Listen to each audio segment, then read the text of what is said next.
பாத்திரம் கொடுங்க சார், வயசாயிடுச்சு, இன்னமும் அவர் இருந்து என்ன பண்ண போறாரு அப்படிங்கிறான். பெரியவன் சொல்றான், எங்க அம்மா இறந்து போனதுலேருந்து அவர் அப்படிதான் சார் இருக்காரு, மெட்ராஸ்க்கெல்லாம் கொண்டு போற ஐடியா இல்லை சார், நீங்களே கொடுங்க சார், இருக்கிற வரைக்கும் இருக்கட்டுங்கிறான். இதை கேட்டுக்கொண்டிருந்த முதியவர் வேகமாக வெளியில இருந்து ஒரு 500 ரூபா நோட்டு எடுத்து டேபிளில் வச்சுட்டு டாக்டர் கையை பிடிச்சிட்டு, இவ்வளோ நாள் என்ன உயிரோட காப்பாற்றிட்டீங்க, இன்றைக்கு என் கண்ணை திறந்துட்டீங்க அப்படிங்கிறார். அவன் டாக்டர் நினச்சிக்கிறாரு மயக்கமாக இருந்தவனை வந்து முழிக்க வச்சுட்டோன்னு சொல்கிறாருன்ட்டு. ஆனால் அவர் சொன்னது வேற. ராத்திரியே போனார், ஒரு லெட்டர் எழுதினார். என்னுடைய மனைவி வந்து என் பிள்ளைங்களுக்கு எல்லாத்தையும் எழுதி வைக்காதன்னு சொன்னால், பிள்ளைங்க மேலே உள்ள பாசத்தில் எல்லாத்தையும் எழுதி வச்சேன், நான் செஞ்சது எவ்வளோ பெரிய தப்புன்னு இப்போ தான் தெரியுது, என்னுடைய இறப்புக்கு நான் தான் காரணம், என்னுடைய மனைவியை தேடி செல்லுகிறேன் என்று எழுதி வச்சுட்டு தூக்கு போட்டுவிட்டு செத்து போயிட்டார். போஸ்ட்மார்ட்டத்தில் லெட்டர் எடுத்து படிக்கிறாங்க, அந்த இன்ஸ்பெக்டர்கிட்ட பேசுகிறார். நீங்கள் நினச்சி பாருங்க, இதற்காக உங்களை வளர்க்கிறார்கள்.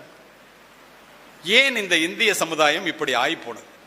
இதற்கு என்ன காரணம்? இது உங்களுக்கு ஒருத்தருக்கு 2 பேருக்கு நல்லா இருக்குங்கிறதுனால இந்தியா அப்படிதான் இருக்குன்னு நினச்சிக்காதீங்க. நான் சொல்றத சொன்னேன்னா நீங்கள் தாங்கவே மாட்டீங்க. அப்படி போயிட்டு இருக்கிற சமுதாயத்தில் இதை திருத்த வேண்டும், தடுக்க வேண்டும் என்ற ஒற்றை சிந்தனையோடு இதனை பதிவு செய்கின்றேன். பெற்றோர்கள் என்ன பண்றீங்க? பிள்ளைகள் மீது உள்ள அளவுக்கு மீறிய பாசத்தினால் இருப்பது எல்லாவற்றையும் பிள்ளைகளுக்கு கொடுக்கிறீர்கள். நம்முடைய சமூகம் அப்படிப்பட்ட சமூகமாகத்தான் இருந்தது. ஆனால் அறம் சார்ந்த வாழ்க்கை மாறி பொருள் சார்ந்த வாழ்க்கையாக மாறிவிட்ட பிறகு அடுத்த தலைமுறை நீங்கள் உங்கள் பெற்றோர்களை பார்த்து கொண்டதை போல உங்களை பார்த்து கொள்வார்களா என்றால் அது மிகப்பெரிய கேள்விக்குறி என்பதை மனதிலே பதிய வைத்துக் கொள்ளுங்கள். இதை ஏன் சொல்றேன்னா, நான் போய் சுவிட்சர்லாந்து நாட்டில் பேசுறதுக்காக போயிருந்தேன். நானும் என்னுடைய மர்மம் ஆழ்ந்து கேட்குறீங்க, அதனால சொல்லி முடிக்கிறேன். நானும் என்னுடைய மனைவியும் போயிருந்தோம். இறங்கணுன்னா ஒரு 6 அடியில் ஒருத்தன் சுவிட்சர்லாந்து நாட்டுக்காரன் வந்து, ஆர் யூ அன் ஆசியன் அப்படின்னு கேட்டான். என்னடா நம்மளை ஆசியன்னு கேட்குறான்னு? அப்போ தான் எனக்கே தெரியுது கண்டம் விட்டு கண்டம் போயிருக்கோம், அதனால் அப்படி கேட்குறான்ட்டு. Yes, I am an Indian. சொன்னா, you poor fellows, you are living for the next generation அப்படின்னா. நீங்கள்லாம் அடுத்த ஜெனரேஷனுக்காக வாழ்றீங்கடா, உங்களுக்காக வாழல, முட்டா பசங்களாங்கிறான். இவன் என்ன நம்மளை வாழ்த்துறானா திட்டுறானாங்கிறதுக்குள்ள என் ஒய்ஃப் என்னை கையை மெதுவாக பிடிச்சி அவன் கரெக்டாக தான் சொல்கிறான் வாங்க அப்படின்னு. நீங்கள் யோசித்து பாருங்கள், நீங்கள் சம்பாதிச்ச பணத்தில் ஒரு 20% இந்த பெரியவர்கள் பெற்றோர்கள் உங்களுக்காக செலவு பண்ணியிருப்பீங்களா, உங்கள் மகளுக்காக உங்கள் மனைவிக்காக செலவு பண்ணியிருப்பீங்களான்னு யோசித்து பாருங்கள். பிள்ளைகள் பிள்ளைகள் பிள்ளைகள் என்றே செய்கின்றோம். இதை ஏன் இந்த இடத்துல சொல்கிறேன்னா, தன்னுடைய பிள்ளையை, உயிருக்கு போராடுகின்ற பிள்ளையை என்னுடைய மருத்துவமனையில் கொண்டு வந்து சேர்த்து எவ்வளவு செலவானாலும் பரவாயில்ல, என் பிள்ளையை காப்பாற்றுங்க, இருக்கிறதெல்லாம் போனாலும் பரவாயில்லங்கிற அப்பாவை நாங்கள் அடிக்கடி எங்களுடைய மருத்துவமனையிலே பார்க்கின்றோம். எங்கள் அப்பா சம்பாதிச்ச சொத்து தான் பாதி செலவானாலும் பரவாயில்ல, எங்கள் அப்பாவை இன்னும் 15 வருஷம் உயிரோடு இருப்பார், காப்பாற்றுங்கன்னு சொல்கிற இளைய சமுதாயத்தை பார்ப்பது அருகி போய்விட்டது. அப்படின்னா எங்கே போயிட்டுருக்கோம் நம்ம? இதை முதியவர்கள் தான் புரிந்து கொள்ள வேண்டும். சமீபத்தில் ஒரு கணக்கெடுப்பு நடத்தினாங்க. முதியவர்கள் வாழ்க்கையை வரமாக வாழ்வதற்கு என்ன தேவைன்னு 3 முக்கியமான கருத்துக்களை எடுத்துக்கொண்டாங்க. நல்ல உடல் நலமா, நல்ல பண நலமா, பொருளாதார வசதியா, நல்ல உறவுகளா. உறவுகள்னா மனைவி பிள்ளைகள், அதுக்கு மேலே தான் இப்போல்லாம் உறவு இல்லை. இந்த 3 மட்டும் எடுத்துக்கிட்டாங்க.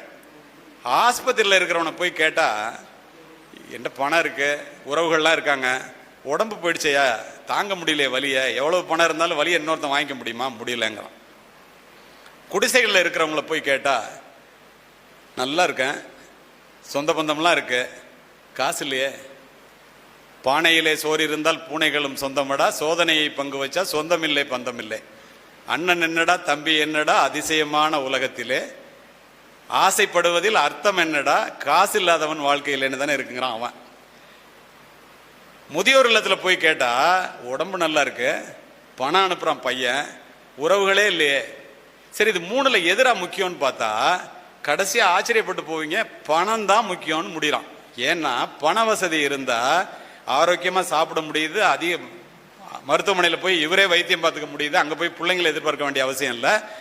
அதே போல பணம் இருந்துச்சுன்னா உறவுகள் தன்னால் வருது, தான் விரும்பினபடி செய்ய முடியுது அப்படின்னு கடைசியா பணம் தான் அவங்க சேர்த்து வச்சுக்கிறது நல்லதுன்னு ஒரு முடிவை கொடுக்கிறார்கள் அவர்கள் இன்றைய சூழ்நிலையிலே. அப்போ முதியவர்களாக இருக்கிறவங்களுக்கு நான் சொல்ல விரும்புறது, வாழ்ந்த காலங்களை விட வாழப்போகின்ற காலங்கள் குறைவு என்பதை முதலில் நீங்கள் நம்ப கற்றுக்கொள்ள வேண்டும். இதற்கு மேலும் நீங்கள் சேர்த்து வைத்திருக்கின்ற பணத்தை பிள்ளைகளுக்காக செலவு செய்து 60 வயதை கடந்தவர்கள் படிக்க வச்சு பிள்ளைய கல்யாணம் பண்ணி கொடுத்து எல்லாம் பண்ணிட்டு, இன்னும் பேர பிள்ளை என்ன பண்ணும், அப்படின்னு கவலையெல்லாம் உங்களுக்கு வேண்டியதில்லை. கவலைப்படாதீங்க. உக்ரைனில் குண்டு விழுவுமா, ஓசனில் ஓட்ட விழுவுமா, புள்ள நல்லா இருப்பானா, பேர புள்ள என்ன பண்ண, தயவுசெய்து செய்யாதீங்க. நான் சொல்றது உங்களுக்கு ஆச்சரியமா இருக்கும். அதற்குரிய சூழல் இப்போது இல்லை. உங்க புள்ள உங்களை விட புத்திசாலியா இருப்பான், உங்க பேர புள்ள அவனை விட புத்திசாலியா இருப்பான். உங்க பிள்ளைய வளர்க்கறதா உங்களுடைய வேலையுடைய, உங்க பேர பிள்ளைய வளர்க்கறது உங்க பிள்ளையோட வேலை. இது இல்லாமல் இந்த பெற்றோர்கள் இருக்கிற பணத்தெல்லாம் கொண்டு போய் புள்ள பேர பிள்ளைன்னு போட்டுட்டு ஒருவேளை சோத்துக்கும் பாருங்க வயசானவங்களாம் எவ்வளவு சந்தோஷமா கேட்கறாங்க. இது எங்களுக்கு 10 வருஷம் முன்னாடியே தெரியலேன்னு நினைக்கிற மாதிரி இருக்கு. இன்றைய சூழ்நிலை இப்படி ஆகி போனது.